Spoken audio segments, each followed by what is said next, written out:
stop's going, you should be on. Okay, great. Good evening. Welcome to the launch of Viral by Matthew Sperling. Matthew, thank you for joining us. Thank you. Just to start off, I'm going to give a sense of what's what the running order. So we're going to start off with a reading from Matthew, and then we'll have a chat, perhaps another reading. But you can ask questions in the comments all the way through, and at the end we'll respond to the questions in the comments. So yeah, I'm just going to pass straight over to Matthew to give some introduction to Viral. Thanks very much, and thank you for having me. Before I start, I'd just like to thank some people. Thank you, Lisa, my agent, for all your work in making this happen, and to everyone at River Run, past and present. So Neve, Rich, John, Jasmine, and Millie for your work on the book as well. I'm very grateful for everything you've done to make this happen. I want to read a little section from near the beginning, which gives a flavour of what sort of enterprise these characters are running in Berlin in this book. The book's told from the point of view of two main characters, Ned and Alice, who are co-founders of a company called The Thing Factory, who are doing social media marketing when the book starts. And in this section, one of their employees, a German guy called Daniel, is giving a sort of presentation at one of their weekly, what they call one of their weekly hype sessions, and the staff take turns to make little presentations to each other to engender team spirit and bondedness among the staff. And this section is told from Ned's point of view. Hello, so I am Daniel, Daniel said. And can I just say at the beginning that it's really super exciting to be working with you all in this moment, where the possibilities of the startup world seem so, well, exciting. So thank you for that, and for having me into your company as your finance and legal officer. Some of you know I've worked with Ned a little bit before on a project that was about the Amazon rainforest, and I don't know if I will do anything as exotic as that now, but there we are. Some murmurs of welcome from the team acknowledged Daniel's thanks, while Ned felt a minor inward wince at the mention of the rainforest project. Except for Alice, no one else in the company knew about that. The website had offered people the chance to buy their own patch of the Brazilian Amazon and save it from destruction, giving them a handsome ownership certificate and a pack of glossy photographs in return.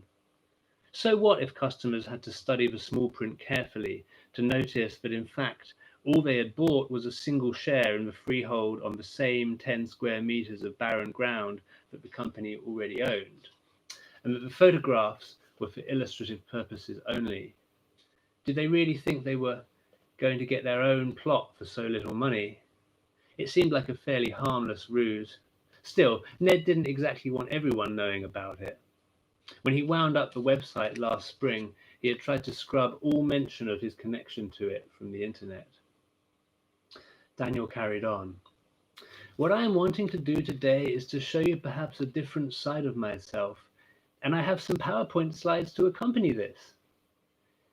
Ned had taken the idea of the hype session from his old job as a web developer in London, where all the team members were gathered together once a week to do team building exercises, play games, or perform charades in front of each other. Back then, Ned had found it tedious and awkward. It had felt like a waste of the first 15 minutes of the day, and it left him feeling more alienated from his colleagues, not more bonded with them.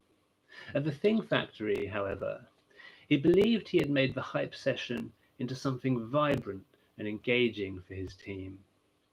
Instead of leading the sessions himself, Ned turned responsibility for each one over to a different person and found that they responded well, coming up with inventive things that encouraged a feeling of trust and openness in the organization. It could be an autobiographical sketch describing the creative path that had led them to working at the Thing Factory, a talk on a hobby or enthusiasm of theirs, or a selection of their favorite songs or film clips interspersed with their own commentary. These sessions were quickly becoming highlights of the working week, richly anticipated and dissected in detail after the event. And Ned was starting to wonder whether people were investing slightly too much time and effort in their contributions.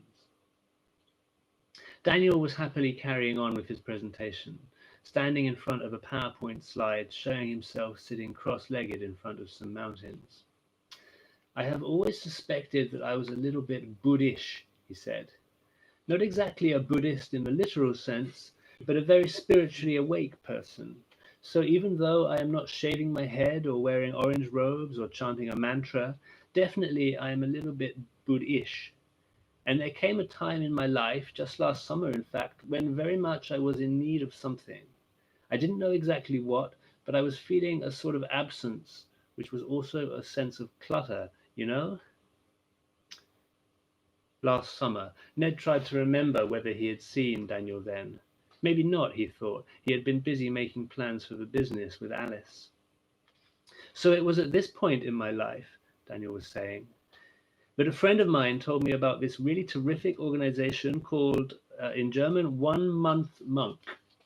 And you laugh, but as soon as I heard that phrase, before I'd even seen the website, I knew that this was what I was needing, to go to Thailand, to be connected to a host monastery, and to be a monk for 1 month.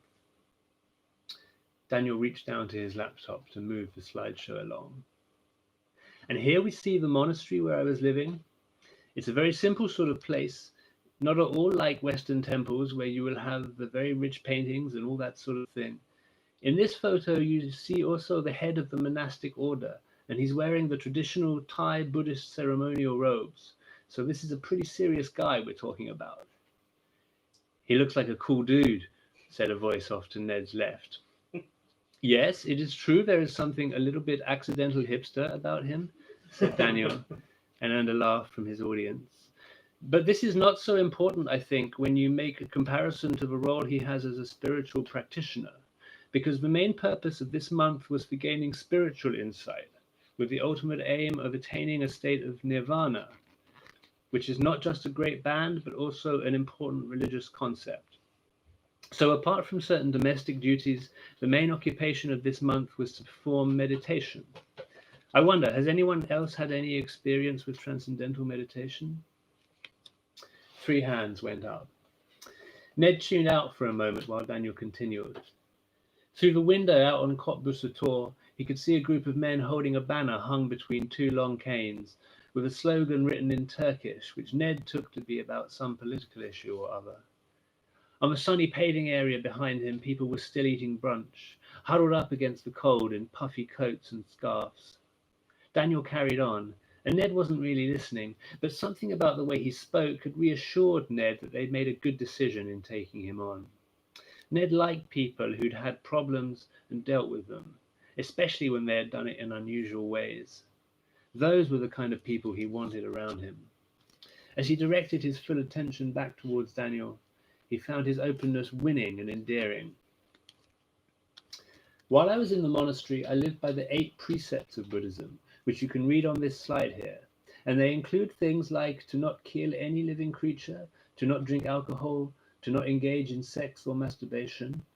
That one was a little difficult for a whole month. And then various other precepts, the most unusual of which is perhaps to not sleep off the ground. So I didn't have even a bed or a mattress. I was only using a very firm wooden thing that I unrolled and slept on for this entire month. But the amazing thing was my back has never felt more comfortable than in this period. Ned looked across at one of the interns who was writing something down in a notebook. Was she really taking notes? Maybe she didn't want to forget the 8 precepts. Anyway, what the fuck was a precept? Honestly, it sometimes seemed to Ned as if educated Germans actually spoke better English than native speakers did. Daniel's tone suggested he was wrapping up. "So for me, it was an important experience, because one of the insights that I gained from meditation told me what the source of the emotional blockage was. And I won't today tell it to you because it is a little bit of a personal thing from my past, but I felt immediately like I was free to live my life and fully to be myself. And that is what is leading me here today, because it was when I got back from Thailand that I decided to stay in Berlin and seek a full-time job that would be more satisfying of my goals. And it was after I had mapped out that desire a few weeks ago that Ned got back in touch with me about what he and Alice were doing here with the Thing Factory. And so that is just a little sense of who I am, to introduce that side of my experience to you all, just in case you are ever thinking like, wow, Daniel is such a chilled out guy, or anything like that. At this stage, has anyone got any questions they would like to ask? 2 hands went up.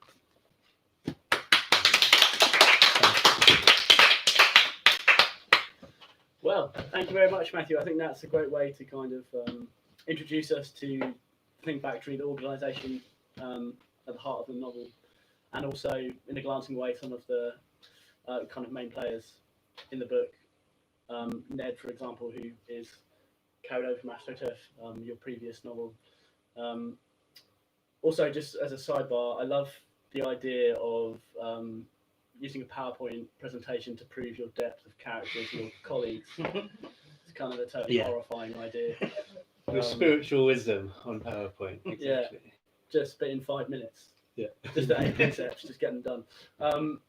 Yeah, so I just wondered if you could tell us a little bit more about the Thing Factory, this digital first agency in Berlin, and about Ned, and why you wanted to write about this organisation. What brought you to it? Yes.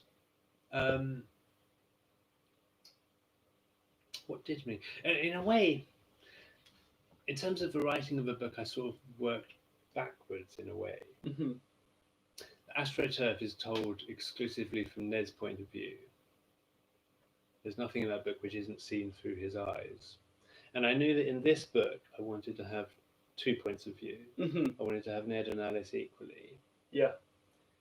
So then I was thinking about what would have happened to them in the years since AstroTurf ended, and what would they be doing that they'd still be involved with each other in some way.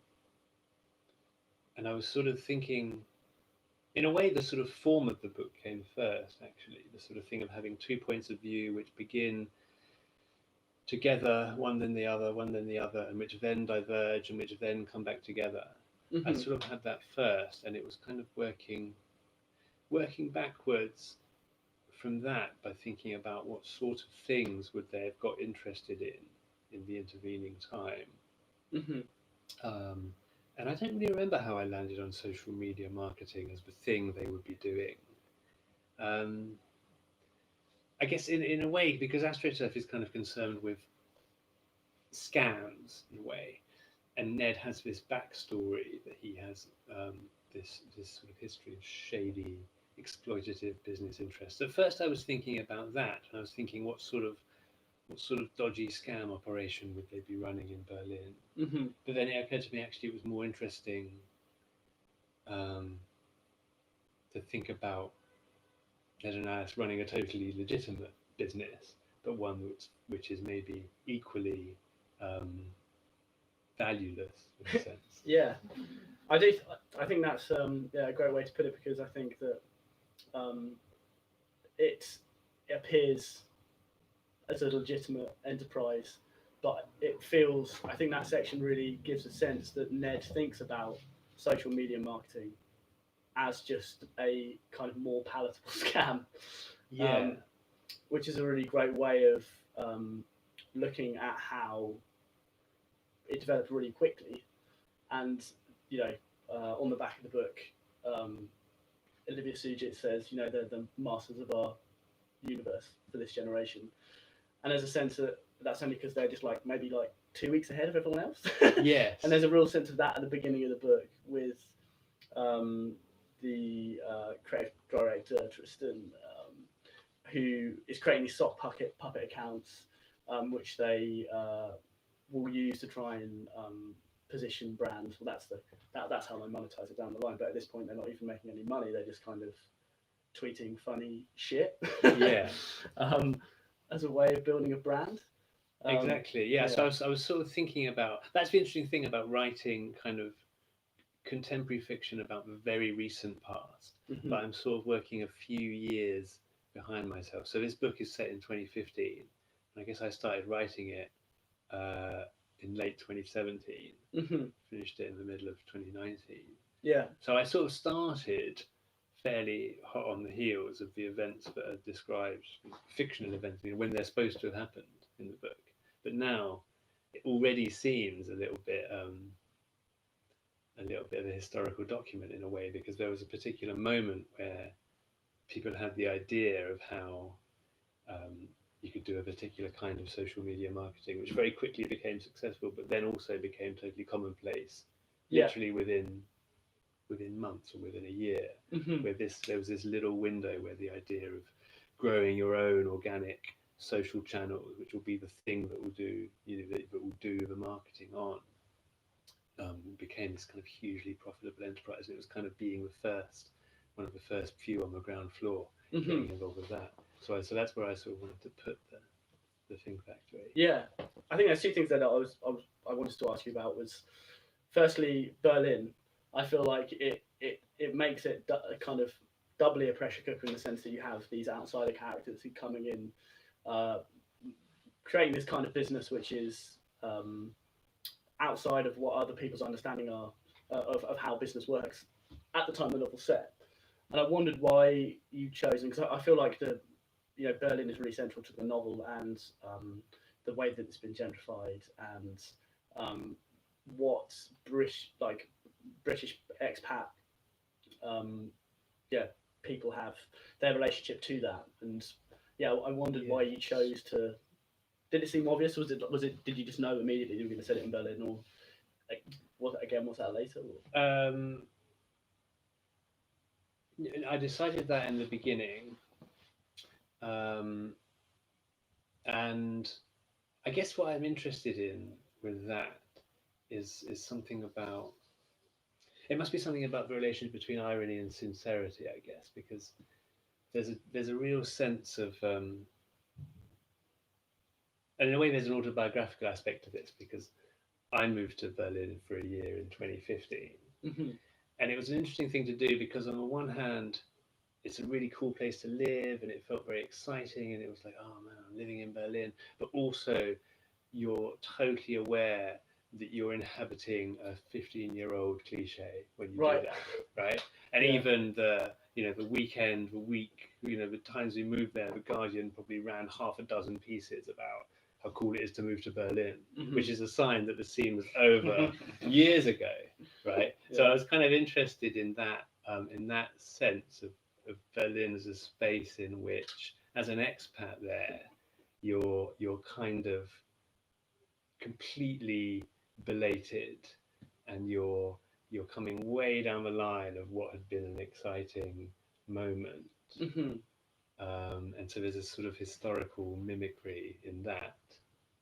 But still, for the characters in the book, if you're a person in your 20s who moves there to start this new thing, or if you're Ned or Alice who goes there to do a startup business, it is still a really exciting and sort of interesting place to live, where you can find little pockets in which that sense of everyone being an outsider in Berlin makes it a very kind of usable place. You can have your own little world that exists within this wider, exciting world, but is kind of supported by, still, even in 2015, Berlin rents are a bit cheaper for British people who go out there, so there is a sense of kind of greater leisure and greater exploration that's possible if you leave a British city to go to live in Berlin.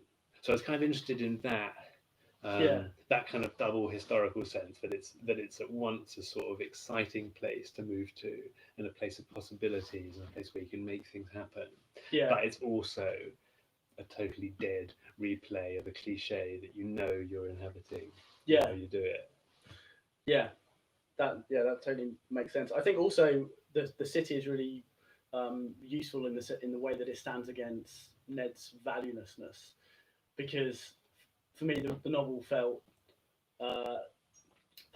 one strand of the novel felt like Ned was pursuing this scam that he had found with digital marketing through to any market he could possibly enter. So there's a brilliant, they tried to create an Uber for the homeless, and then there's Gliss, which becomes sort of, forms a large part of the later parts of the novel, which tries to Uberize sex work. Yeah.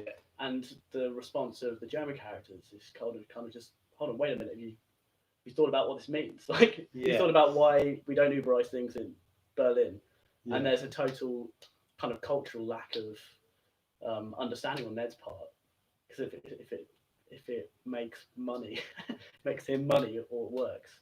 I thought that was really interesting as a kind of phlegmatic stop on his valuelessness, perhaps. Yes, but it doesn't in fact stop him. No. The book is full of people raising sensible, principled objections to the things the characters are doing, which are then overridden. Yeah. So in those scenes where, so this is in a section of the book where Ned is thinking about how to diversify from the thing factory. Yeah. With the startup principle of total disruption. Whatever you've got to do is to break the model.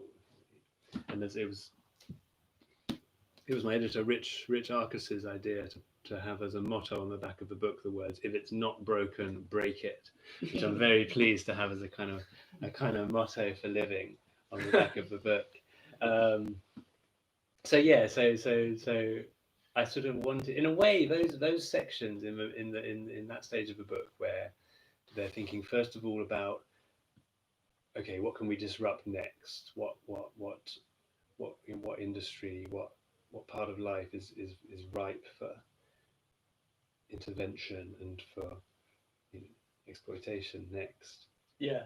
Those sections where they're talking through, okay, can we monetize homelessness? Can we make a platform that which will kind of Uberize this problem?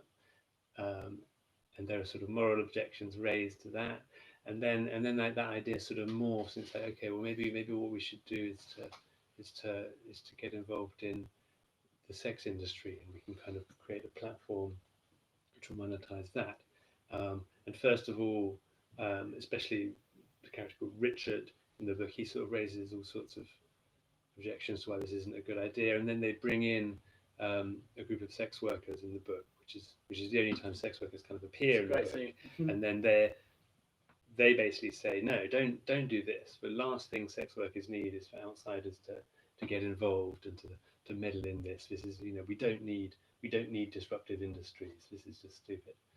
But that gets ignored, and Ned plows on anyway and creates this app, which then leads him into trouble. Yeah. So I sort of feel like in those moments, those voices which are not listened to are in a way the kind of moral center of the book. Yeah.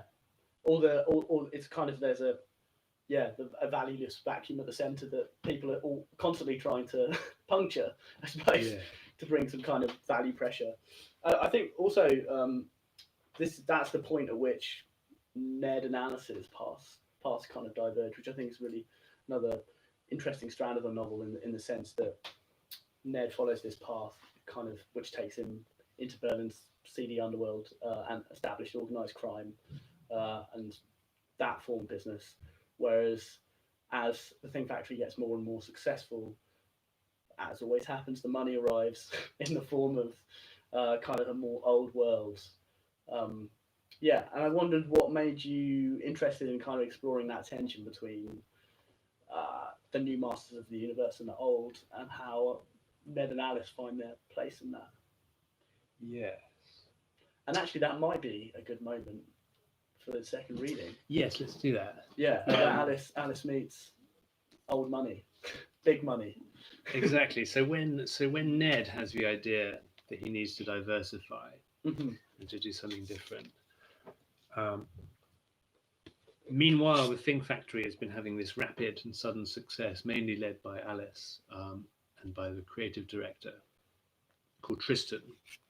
And in the meantime, behind Ned's back, Alice starts meeting with this kind of mergers and acquisitions guy who's looking to set her up with all sorts of venture capital people, who's called David Singh. So this is Alice's first meeting with this guy from the world of high finance.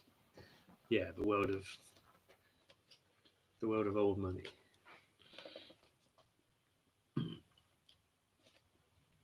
Alice had had 2 meetings already with her M&A advisor, David Singh from Bishop and Morley.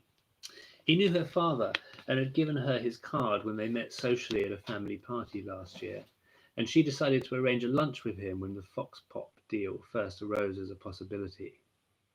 Late April. The restaurant at the Ritz-Carlton. Flammkuchen with bacon from apple-fed pigs, followed by suckling pig in the Baden style. Wine from glasses with 6-inch stems. She could get used to this, she thought. When she told David about the Fox Pop interest, he puffed out his cheeks and said, "What you're describing here is truly explosive early growth. I've only ever seen it in a handful of businesses in my career.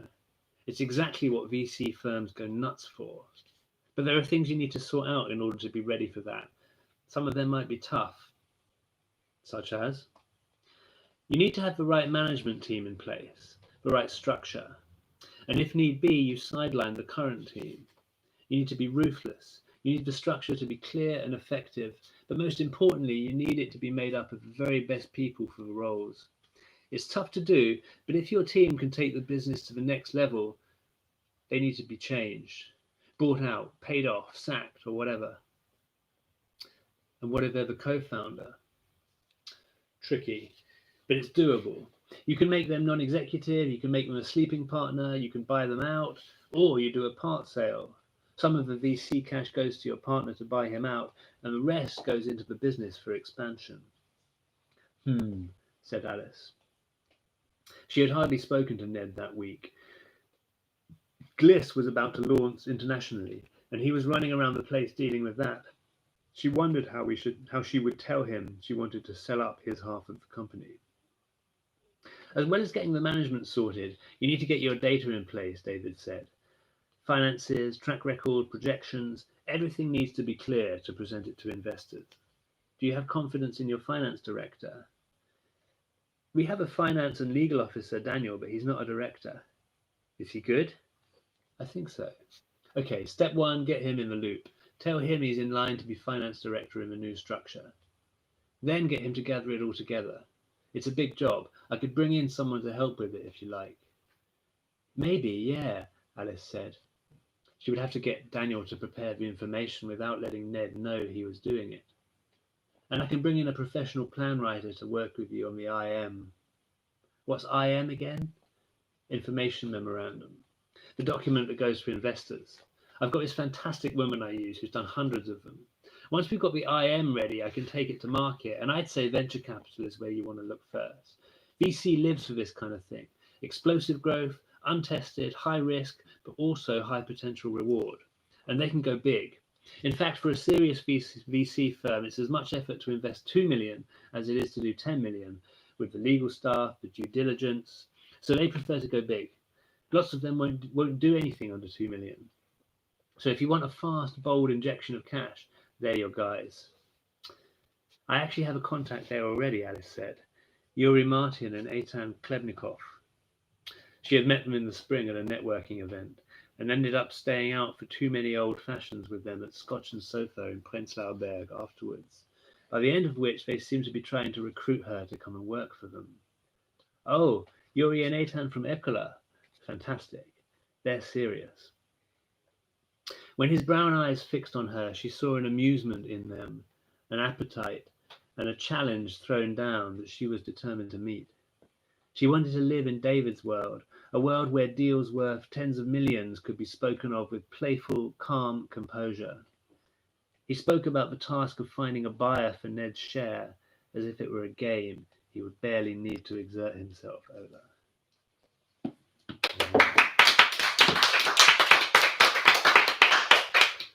It's a real kind of blood in the water moment there. Yeah, I think it's interesting. There's also 2 types of ruthlessness that the book explores, and I think the way that Ned and Alice both, it's very difficult to talk about the book without spoiling it, but I'm going to try and tiptoe around all the things that happen. The way that they kind of process the decisions that they make, I think that they come to the same sort of decisions but they agonize over it in different ways. I think it's also about loyalty. Um, yeah, I wondered if you could speak to that. So I think it's really interesting. That's the way that their divergent paths make them both question their relationship to one another and to this thing that they have created, which they don't really fully understand, but which has kind of become central to their relationship. Yes. Yeah. Yeah. Yeah. That divergence is kind of at the heart of the book in a way.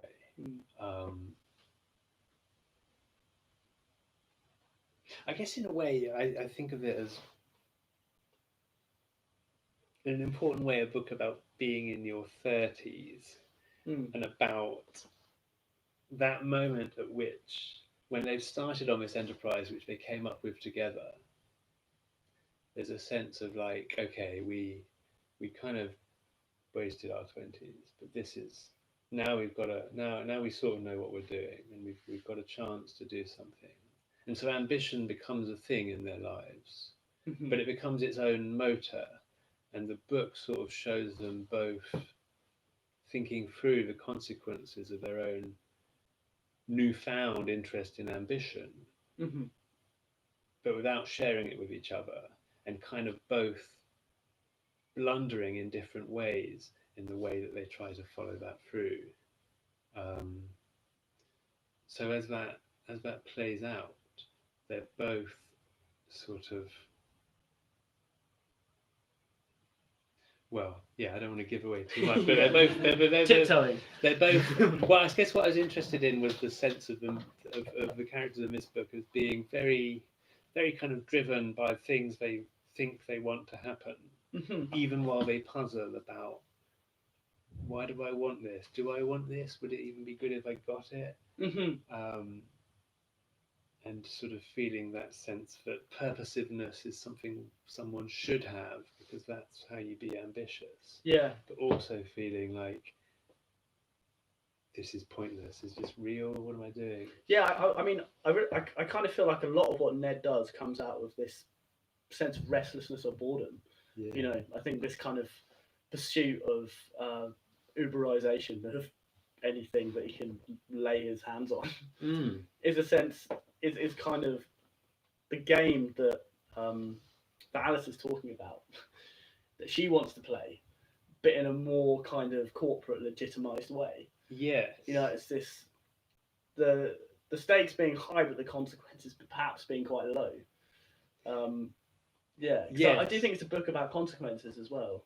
Again, without trying to say what happens. And for both of them, they're kind of trying to figure out how they can continue to play this high stakes game without suffering consequences, really. Yes, exactly. There are a series of moments in the book where choices are offered to them, and at each of those turns, there'll be a sort of sense of, if I do this thing, I won't be able to undo it. I will then be the kind of person who's betrayed my friend. I'll then be the kind of person who's done this, who's sold out my partner or whatever. Yeah. But they're not very good at thinking about those consequences. No. They sort of do it pretty blindly in a way. Yeah. I think I feel like that's kind of central to what's so interesting about the novel, is they're both really, when they're thinking about the decisions that they're going to make, they're trying to, we all do this to a certain extent, I think, navigate what other people will think. Yeah. And how that kind of constitutes their personalities. Rather than how they feel about it, And there's a kind of agonizing between, the agonizing is about, how those people feel rather than, Yes. I guess that's why social media was a sort of useful thing, metaphorically, for me to have the characters get involved in, because that's sort of all about how is this going to look to other people? Yeah. How is this going to appear?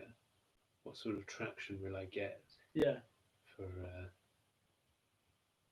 making this impression of myself. Yeah. I wanted to go back to, before I noticed we've got a few questions as well, so I want to hand over while we still have time. But I did want to go back to 2015, a novel being set in 2015, and how that buys into kind of boredom. Yeah. Because that almost seems like a function of the novel, something which is impossible. Yeah. The idea that you could kind of be bored or have a restlessness that's linked to that kind of affectless boredom. And I wonder how what you think the Think That Factory would look like now, or how in 2020. Setting it in 2015, it meant that at the centre of the book is this scene which takes place on the election night in 2015, when they all go in hoping for an Ed Miliband victory. Seems very quaint. What's the worst that could happen? Yeah. And of course, they're all expats living in Berlin, and sort of, and there's a sort of vague shadow of this sense of, we're going to have a referendum on Europe, but it's not something they can take seriously, because they're thinking, this is this life of rich possibility. You can go and live in Europe, and that kind of shadows the novel in a way, that it's set at a moment of. It's set at a moment of some innocence, in a way. Yeah, it's kind of pre-lapse areas. Yeah, I was thinking about it. And in a way, it shows characters thinking about the consequences of trying to exert their own power, and to sort of not care about the consequences of that on other people, right? And sort of in an experimental way, trying to think about what happens if I want to be powerful and I pursue that. But that, yes, it does seem like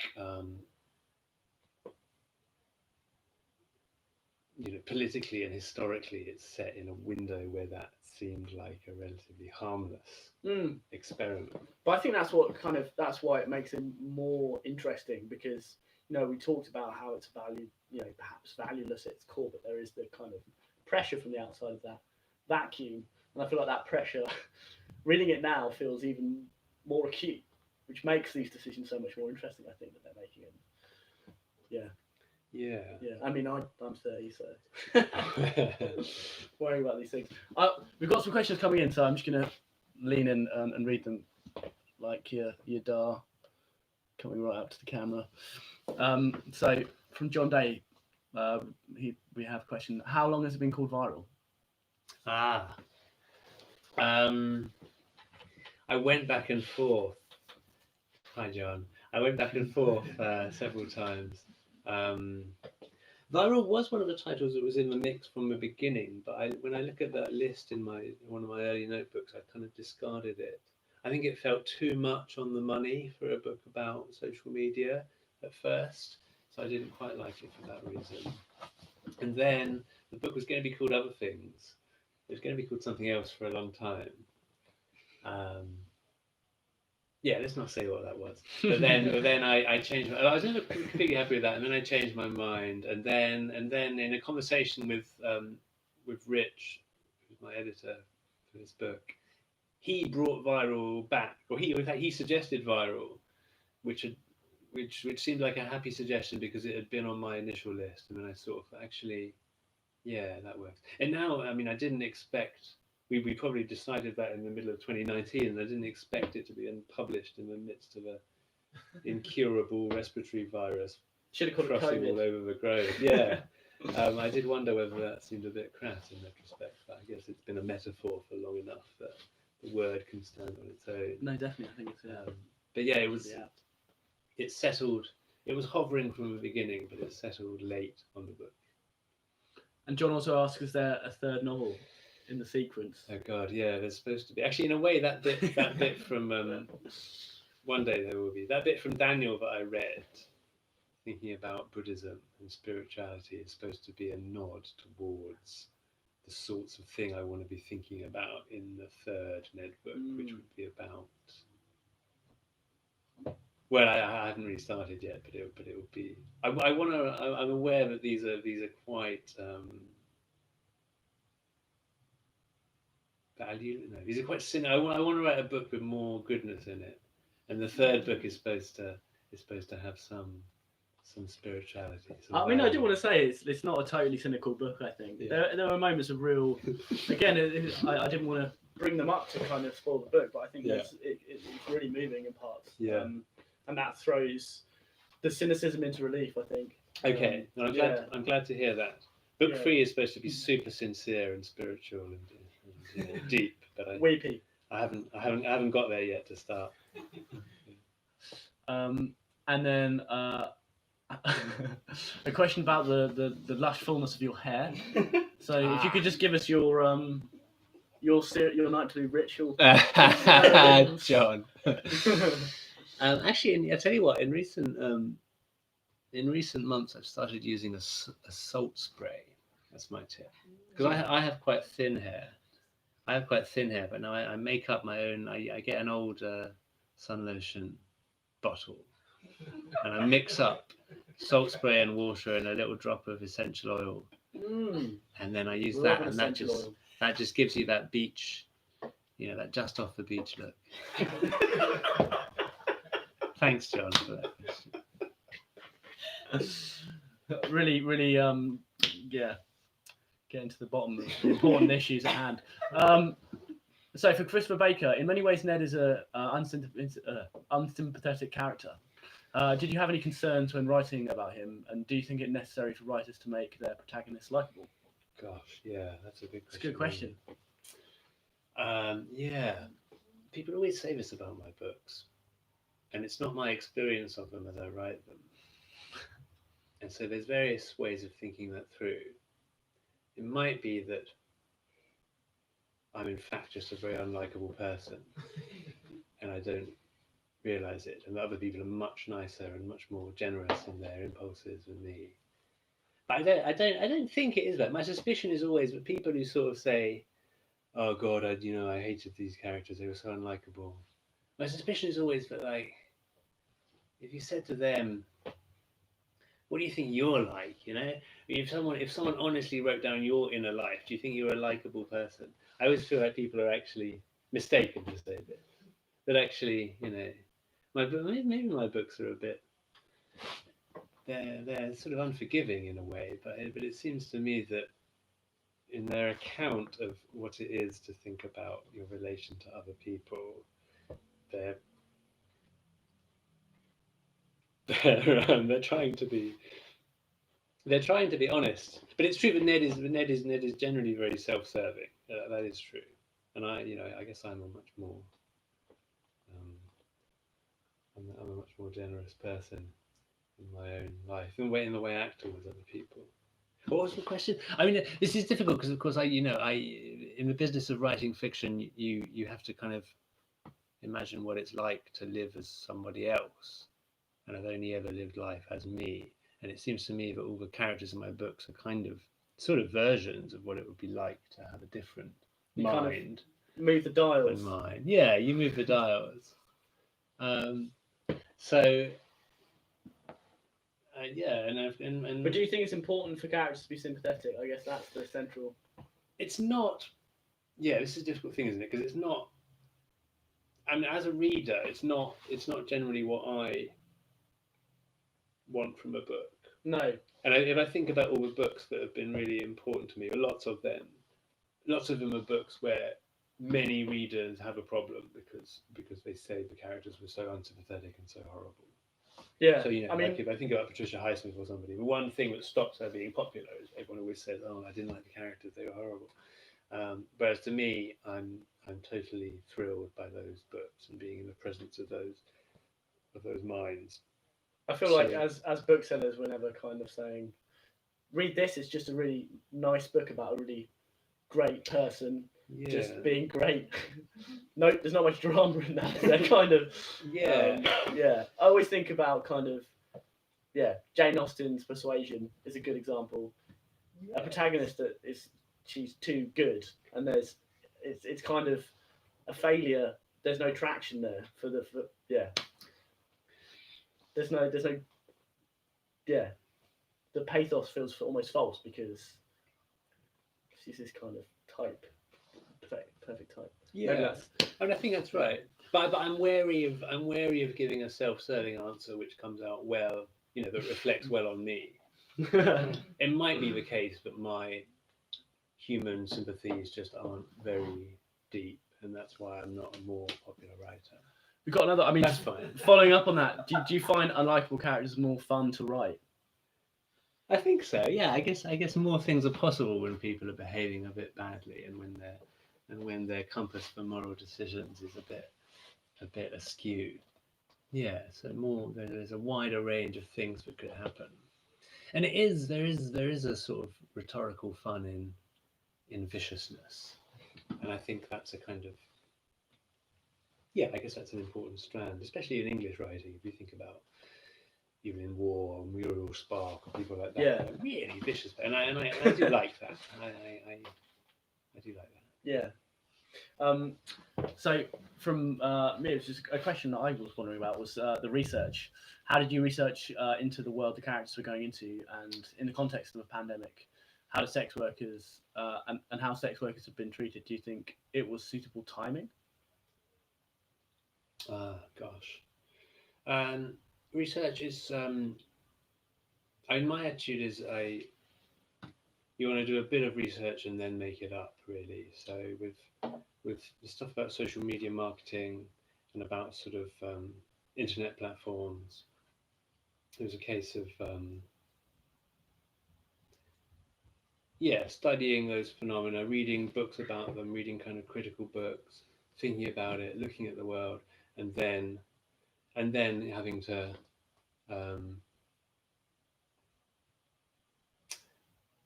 imagine what it must be like day to day to work in a social media marketing company. So obviously there's a lot of vocabulary in the book, and there's a lot of jargon, and there's a lot of sort of specialized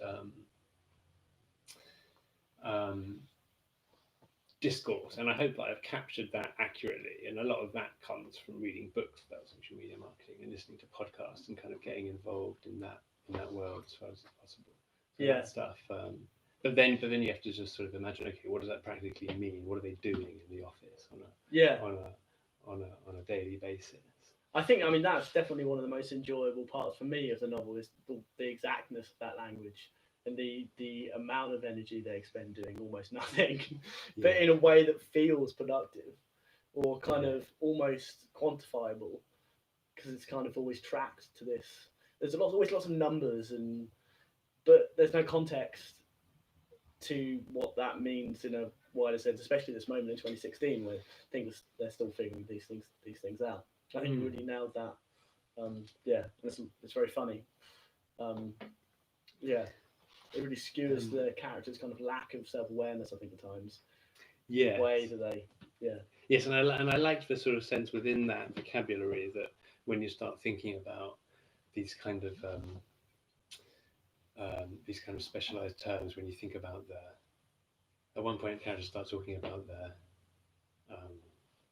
the funnel, which is a sort of internet marketing term, where at the broad top, you have all the people you might bring in, and then it funnels down, and then you have sales and click through and email sign-ups at the bottom.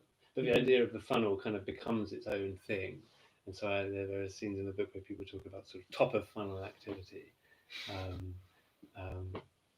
I like the sort of absurdist. I mean, having worked in various kinds of office for basically most of my life, I like that sort of sense that the terms you have and the sort of procedures become their own thing, and they take on a life of their own, and people start and also the subtext because of them. I thought that was really fun to track what people are actually saying. Underneath the guff, really. And how they're using the guff to kind of disguise to one person but to reveal to another person what they mean, and kind of layers of expertise in that sense. I thought it's just really fun. It's very as we vicious at times. And the thing I quite liked was having, because actually the sort of tragedy of the book in a way is that all of these characters who are working in this social media marketing company, they're really sort of quite bright and inventive and funny and interesting people in a way. But they're sort of putting all their energies into this stuff, which is basically bullshit. And so I was interested in the kind of ironic consciousness with which they do that. that you sort of that this person who could otherwise be doing, I don't know, be doing whatever, be doing something that they experience as more meaningful, is instead putting all their creative energies into talking about social first marketing strategy and blah blah blah. Yeah. And sort of becomes a master of that vocabulary while performing it ironically. Mm-hmm. That was sort of what I liked about writing that dialogue. Yeah, that's a lot of fun. And yeah, if you haven't got a copy, then you should, because we've got some. And they will be signed.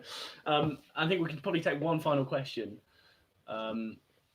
So, well, we can do two quick ones, perhaps.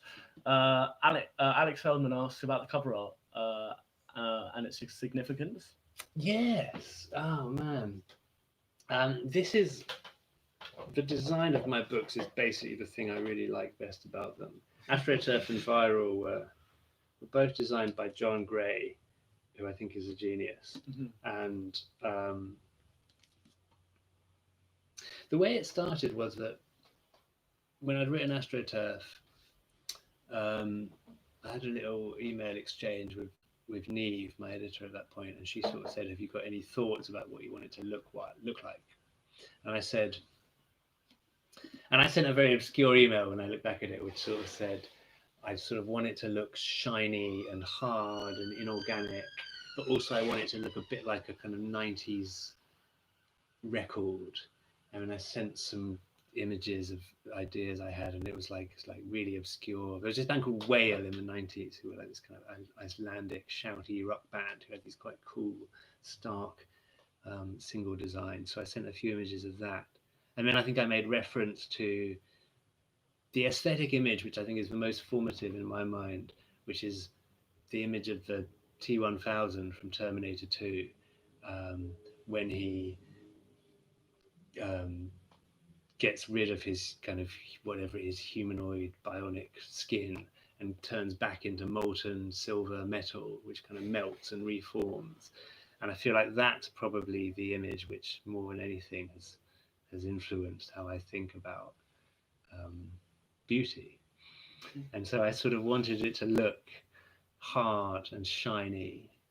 And so that's how John, just from that crazy email that I sent, John sort of had this great leap of lateral thinking with the first book and came up with the idea of the shiny balloon dog for AstroTurf.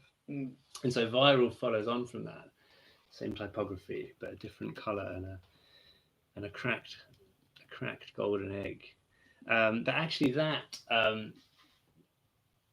It fits really well with the book, I think. But the amazing thing is that John came up with it before I'd even actually written the book, because it got sent out to him just after I'd written the proposal and like a sample chapter, or maybe a 20,000 words or something. But in the event, those 20,000 words I sent didn't make it into the book. They were a kind of precursor, which eventually got cut. So this cover was designed before he knew what the book was actually going to be and what it was going to have in it. But I really love it, and it means many different things to me. I think, I guess, in a way, it's the sort of egg of the empty social media profile, the Twitter troll. But it's also the sort of golden egg of a quest narrative. But of course, it's a cracked egg as well. So it's also Humpty Dumpty falling off his wall and getting into trouble, which is deadly, while also being totally trivial and childish. So I feel like all of those senses fit quite well with the book I've written, actually. That's a great answer.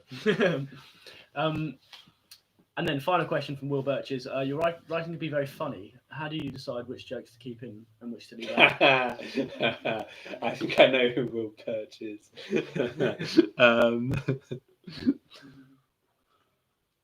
Well, which jokes to keep in and which to leave out? There aren't many I cut out. I tend to jam in all the jokes I can, in a way. Although it's true that in this book, the character of Tristan in the older draft, Tristan was literally just wisecracking in every single time he spoke, and it was Rich, my editor, who said, "This guy is just too annoying, and you have to sort of pare this back by 50%." So a lot of his banter got cut out. how do I decide which to keep and which to leave out? Gosh. I guess I do have a tendency, because I like writing dialogue, and I like banter. Banter's got a bad reputation in the recent years, because it's become the word for this kind of laddish, Andy Gray and Richard Key's sort of sexist. I think banter's been cancelled. Banter's been cancelled. Yeah. I think banter in novels is very interesting. The example I always think of is in Balzac's Père Goriot, where he has all these weird characters living in a boarding house together, and they get into this stupid habit, because the diorama is a new invention at that point, and they get into this stupid habit of adding the word orama to everything they say at breakfast, and then they sort of do this, and it's very silly and very stupid, and then late in the book, one of the really important characters dies, and it's very sad and tragic, and then someone says at the breakfast table, I think we're going to have a funeral orama, or something like that. And this moment of the thing which is totally degraded and stupid discourse becoming kind of tragic. That's sort of why that's the sort of thing I think of when I think about why I like banter in novels. So I say, just as many jokes as I can, get them all in. What happened to the dog? There was a question from off mic there. What happened? What happened to the dog? I'm asked. Yeah, there was initially a dog in this book who was a whippet called Zimt, cinnamon in German, and that was a character based on my dog, our dog, Buddy. But Buddy got killed. I found that I liked Skating over that there a little. I liked Zimt so much that I put him in loads and scenes and had loads of Zimt content. But then in the end, all the people who read the book for me, my agent and different editors, they all, every time Zimt came up, they were like, "Oh God, not the dog again! Please get rid of this." So in the end, I sort of thought they must be right, and I totally took the dog out in the end. Oh well. Well, sad note to end on. Maybe I'll do it as a DVD extra. Yeah, exactly. In the paperback edition. Any further questions will be answered by Zims from beyond the page. Thanks very much, Matthew, for joining us at Belly Fishers tonight. Congratulations on the book. And anyone who hasn't pre-ordered it, please do buy it, because it's very, very funny. Plenty of banter. And we can't wait till the next one. Thank you very much. Thank you for having me. Thanks, guys. Good night. Good night. Oh, yeah, outtakes.